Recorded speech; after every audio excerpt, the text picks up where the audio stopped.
Hello friends, एक कहानी है, बड़ी सुंदर कहानी। कैसे तुलसी तुलसीदास बने, कैसे राम की भक्ति में पूर्ण रूप से लीन हो गए। एक बार का समय है जब उनकी पत्नी रत्नावली अपने मायके गई थी। उस समय तुलसी तुलसीदास न थे, जवानी का यौवन था। वो अपनी पत्नी को लेने रात को ही निकल पड़े। यमुना उफान में थी, यमुना को तैर करके ही पार कर गए। ऐसा कहा जाता है कि उनकी पत्नी दूसरे या तीसरे तले में रहती थी। अब जैसे उनके द्वार पर पहुंचे तो उनको सही ना लगा कि रात को दरवाज़ा खटखटाया जाए। अब चूंकि बादल भी था तो कुछ साफ दिख भी नहीं रहा था, कुछ लटका हुआ था।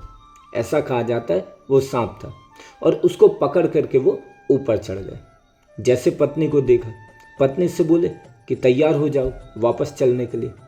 उनकी पत्नी झुंझलाई और कही, इस हाड़ मांस के शरीर के लिए इतनी प्रीति, यदि इतनी प्रीति राम की प्रति लगा लेते तो तर जाते। ऐसा नहीं कि तुलसीदास जी राम को नहीं जानते थे। ऐसा कहा जाता है कि जब उनका जन्म हुआ था तो उन्होंने पहला शब्द राम बोला था। इसके कारण उनका नाम राम बोला पड़ा था। तो उनके पास राम तो सदा से ही थे। बड़ी विचित्र बात है, आपके पास जो है वहाँ तक पहुँचने के लिए भी आपको किसी और दूसरे की सहारे की जरूरत पड़ेगी। राम उनके पास सदा से थे, लेकिन राम तक पहुंचने के लिए सहारा बनी उनकी पत्नी रत्नावली। जब वो गांव से वापस आए तो यहाँ पर देखे कि उनके पिता का देहांत हो गया।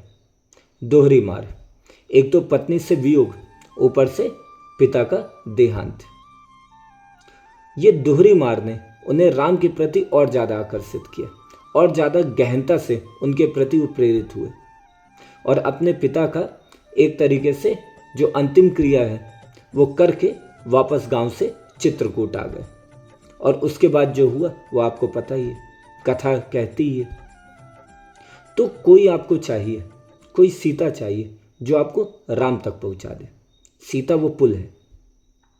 कोई साधारण स्त्री होती रत्नावली की जगह तो वो कहती कि मेरे पति इतना ज़्यादा कष्ट उठा करके मेरे पास आए हैं, तो भले वो कड़वी होती उतने टाइम कड़वी ना बनती।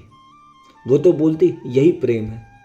तो कोई आपको चाहिए ऐसा आपके जीवन में जो आपके लिए आपको आगे बढ़ाए, तो वो थी रत्नावली।